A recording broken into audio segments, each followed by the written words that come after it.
Bonjour à tous et merci de suivre le 6h30. La 7e conférence au sommet du traité d'amitié et de coopération Côte d'Ivoire-Burkina Faso s'est déroulée hier à Yamoussoukro en présence des présidents ivoiriens et burkinabés. Les deux chefs d'État se sont accordés sur le fait que le TAC constitue le meilleur moyen pour relever les défis tant économiques, politiques, sociaux que sécuritaires. Jérôme Kofi Aboulin. Un événement, la 7e conférence au sommet du traité d'amitié et de coopération Côte d'Ivoire-Burkina Faso. Comme prévu, c'est naturellement autour des présidents ivoiriens et burkinabés avec leurs délégations respectives qu'il se déroule ce vendredi à la Fondation Félix Houphouët-Boigny pour la recherche de la paix dans la capitale politique et administrative de la Côte d'Ivoire. Pendant son allocution de bienvenue, le gouverneur du district autonome de Yamoussoukro saisit l'occasion pour situer l'importance de cette rencontre pour les deux pays. La tenue de cette 7e conférence au sommet nous rassure donc tous sur l'excellence des relations qui lient la Côte d'Ivoire au Burkina Faso. Excellences, Mesdames et Messieurs, nous émettons le vœu que notre terre qui vous accueille vous offre les meilleures commodités et conditions afin que toutes les résolutions et conclusions auxquelles aboutiront vos travaux et qu'il vous siera d'adopter contribuent à l'avancée de la Côte d'Ivoire et du Burkina Faso sur la voie du progrès et du développement pour le plus grand bénéfice des deux nations. Même son de cloche pour le président burkinabé Roch-Marc Christian Kaboré. Il indique que le TAC constitue le seul moyen pour la Côte d'Ivoire et le Burkina Faso de faire face aux différents défis. Avec la présente rencontre, une bonne occasion nous est offerte pour faire le bilan de la mise en œuvre de nos engagements, évaluer nos potentialités de développement et ouvrir les perspectives nouvelles au TAC dans une dynamique de renforcement et d'élargissement continu de notre coopération bilatérale. Dès 2008, nos deux pays ont pris l'engagement au plus haut sommet de renforcer leurs liens de coopération et d'amitié dans plusieurs domaines pour répondre aux préoccupations de mieux-être de nos peuples. C'est ainsi qu'on assiste d'année en année à une consolidation des bonnes relations entre les deux pays à travers la tenue régulière de cadres de concertation, la signature de plusieurs accords et le suivi régulier de la mise en œuvre des projets. Monsieur le Président, face aux grands défis d'ordre économique, politique et sécuritaire auxquels nos deux pays, mais également les autres pays de la sous-région ouest-africaine et du continent sont confrontés, le TAC s'offre à nous comme un excellent outil pour y apporter des réponses appropriées. Pour sa part, le président Alassane Ouattara, sans manquer d'exprimer sa joie, salue la présence du président burkinabé et de la délégation qui l'accompagne. Le chef de l'État ivoirien, en situant les enjeux de cette conférence, met l'accent sur la solidarité et la lutte pour la sécurité. Les enjeux de cette 7e conférence au sommet sont liés à la réalisation des décisions et des directives que nous avons prises ensemble lors de la 6e conférence au sommet en juillet 2017 à Ouagadougou. Des avancées notables sur certains projets que nous allons examiner sont à souligner. Beaucoup a été fait et nous continuerons. Les progrès remarquables que nous avons accomplis ensemble dans le cadre du traité d'amitié et de coopération, ainsi que les opportunités que nos économies offrent aujourd'hui pour notre jeunesse, ne doivent pas nous faire oublier la situation sécuritaire de notre région et la menace qu'elle fait peser sur nos acquis. À cet égard, je voudrais saluer les résultats importants obtenus chaque jour par votre pays dans le cadre de la lutte contre les groupes terroristes, ainsi que votre rôle et votre action au sein du G5 Sahel. La sécurité doit devenir une priorité de notre agenda commun et nous devons continuer de renforcer notre coopération en matière d'échange d'informations et de renseignements afin de garantir la paix et la sécurité à nos populations. Et je me réjouis de ce que, dans ce domaine également, la coopération est très forte et les résultats sont tangibles.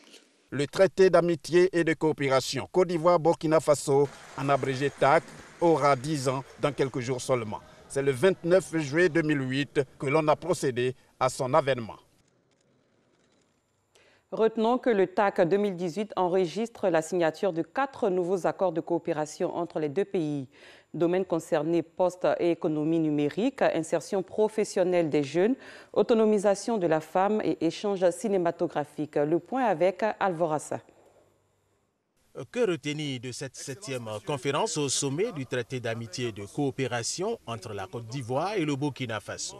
La signature de 4 nouveaux accords de coopération. Le premier, paraphé, a trait à la coproduction, à la formation et aux échanges cinématographiques et audiovisuels entre les deux pays. Un autre accord ouvre la voie à la coopération bilatérale dans le domaine de l'économie numérique et de la poste. Enfin, les 2 derniers accords autorisent la mise en place de financements respectivement en faveur de l'autonomisation des femmes et de l'insertion socio-professionnelle des jeunes. Outre ces 4 nouveaux accords, les 2 pays relèvent des avancées notables dans les projets engagés de commun accord. Concernant la construction de l'autoroute Yamoussoukro-Ouagadougou, la conférence a noté avec satisfaction la bonne avancée des études et des travaux et a convenu de mutualiser les efforts des 2 pays pour la recherche des financements. Abordant le point relatif au projet de réhabilitation du chemin de fer Abidjan-Ouagadougou-Kaya et son prolongement jusqu'à Tombao, la conférence s'est réjouie de l'approbation par la partie ivoirienne de la convention de concession révisée et de la décision de sa ratification prochaine par la partie burkinabé. Concernant l'approvisionnement régulier du Burkina Faso en énergie électrique par la Côte d'Ivoire, la conférence s'est félicitée de l'accroissement de la fourniture d'énergie d'une puissance moyenne de 73,37 MW au premier semestre de l'année 2018, avec pour ambition d'atteindre 90 MW d'ici la fin de l'année 2018.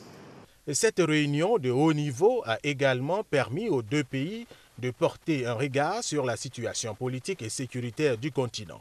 Abordant les questions sous-régionales, régionales et internationales, les 2 chefs d'État ont exprimé leurs préoccupations face à la recrudescence des foyers de tension à travers le continent et ont souligné l'impérieuse nécessité d'œuvrer sans relâche à la préservation et à la consolidation de la paix, de la liberté, de la démocratie et de la sécurité dans leur pays et en Afrique. Ils ont également fermement condamné les actes de terrorisme et leurs conséquences désastreuses dans la sous-région. Le 7e sommet du traité d'amitié et de coopération entre la Côte d'Ivoire et le Burkina Faso prend ainsi fin. Rendez-vous est pris pour la 8e édition. Elle se tiendra à Ouagadougou au Burkina Faso en juillet 2019. Et quelques jours avant le 7e traité d'amitié et de coopération entre la Côte d'Ivoire et le Burkina Faso, il y a eu un incendie à Grand-Bassam et à la suite de ce drame, la première dame Dominique Ouattara a exprimé sa compassion. Elle a offert 3 millions de francs CFA aux familles des victimes de l'incendie. Une délégation de Children of Africa, la fondation de Mme Dominique Ouattara, a été dépêchée auprès des familles ce vendredi. La délégation conduite par le directeur des affaires administratives et financières était accompagnée par des responsables du ministère de la Famille, de la Femme et de l'Enfant. Pour rappel, dans la nuit du mardi 24 au mercredi 25 juillet, 9 personnes, dont 6 enfants, sont mortes dans un incendie dans le quartier Djekanga de Grand-Bassam. Les causes de l'incendie sont encore inconnues. Dans le domaine de la santé, on s'intéresse aux maladies chroniques. Une association tire la sonnette d'alarme sur ces pathologies.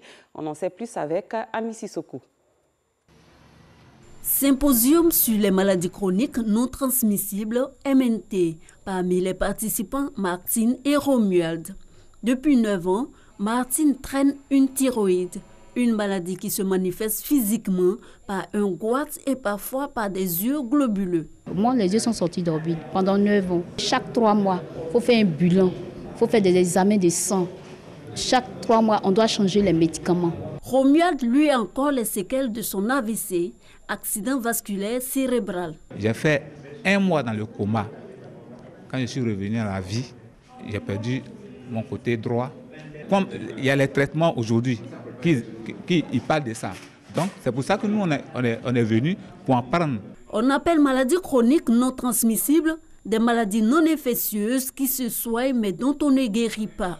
Ce sont entre autres l'hypertension artérielle, les maladies cardiovasculaires, la thyroïde, le tabagisme, le diabète, les cancers et les maladies rénales. Selon l'OMS, ces maladies sont responsables de plus de 40 millions de décès dans le monde par an. Il ne se passe pas une seule semaine sans qu'on entende parler d'une crise cardiaque, d'une crise d'accident vasculaire cérébral. Il y a trop de mortalité et trop d'handicap liés à ces pathologies. Donc il est bon de faire un break et puis de faire le point de ce qui se passe dans notre pays, qu'est la Côte d'Ivoire. Les maladies chroniques non transmissibles ont en commun les mêmes facteurs de risque: tabagisme, alcoolisme, inactivité physique et alimentation déséquilibrée. Ce premier symposium d'Abidjan réunit 15 pays africains et européens. Si nous martelons sur la sensibilisation, sur le dépistage précoce de ces maladies, nous pouvons endiguer la problématique des maladies non transmissibles qui sont aujourd'hui un grand frein à notre développement au niveau africain. Les résolutions du symposium seront évoquées au 3e sommet mondial des maladies chroniques non transmissibles à New York en septembre prochain. Sommet qui fera le point des avancées des différents États dans la lutte contre les maladies chroniques non transmissibles. Avant de poursuivre, sachez que le ministre de l'Intérieur et de la Sécurité porte à la connaissance des populations de la ville d'Abidjan que dans le cadre des préparatifs de la fête nationale 2018, les forces de défense et de sécurité exécuteront des sauts en parachute l'après-midi du samedi 28 juillet 2018 à Trècheville dans la zone du Palais des Sports. Au cours de ces exercices, un plan de circulation routière sera mis en place en vue d'isoler la zone. Les automobilistes sont invités à s'y conformer et à faire preuve de prudence. Sachez également que le ministre de l'Intérieur et de la Sécurité porte à la connaissance des populations de la ville d'Abidjan que dans le cadre des préparatifs de la fête nationale 2018, les forces de défense et de sécurité exécuteront un exercice de défilé l'après-midi du dimanche 29 juillet 2018 dans la commune de Trècheville, entraînant des perturbations du trafic routier, notamment sur le boulevard Valéry jusqu'à Destin. Ainsi, la route allant du premier feu à la descente du pont Félix Houphouët-Boigny jusqu'au Palais des Sports sera fermée à la circulation ce dimanche 29 juillet 2018 de 14h à 18h. Dans l'actualité, à l'étranger, après 3 semaines de campagne, les candidats au Mali ont tenu hier leur dernier meeting et lancé d'ultimes appels à la mobilisation pour la présidentielle de demain. Plus loin, les partisans du président congolais Joseph Kabila ont mis en cause hier l'éligibilité de l'ex-chef de guerre Jean-Pierre Bemba, qui annonce son retour mardi prochain en République démocratique du Congo pour déposer sa candidature à l'élection présidentielle. Ils estiment que Jean-Pierre Bemba pourrait tomber sous le coup de l'article 10 de la loi électorale. Les personnes condamnées pour corruption sont inéligibles, a déclaré le porte-parole de la majorité présidentielle devant la presse. Hier soir, dans le ciel d'Abidjan, un fait inhabituel s'est produit. Il s'agit d'une éclipse lunaire, la deuxième d'une série de 3, qui se produit à environ 6 mois d'intervalle. C'est aussi une éclipse totale centrale, la Lune passant par le centre de l'ombre de la Terre. C'est la première éclipse lunaire centrale depuis celle de 15 juin 2011. L'éclipse lunaire de ce vendredi 27 juillet est la seconde éclipse de l'année 2018. Ainsi prend fin ce 6h30. Merci de l'avoir suivi. Très bon début de journée à tous et à toutes.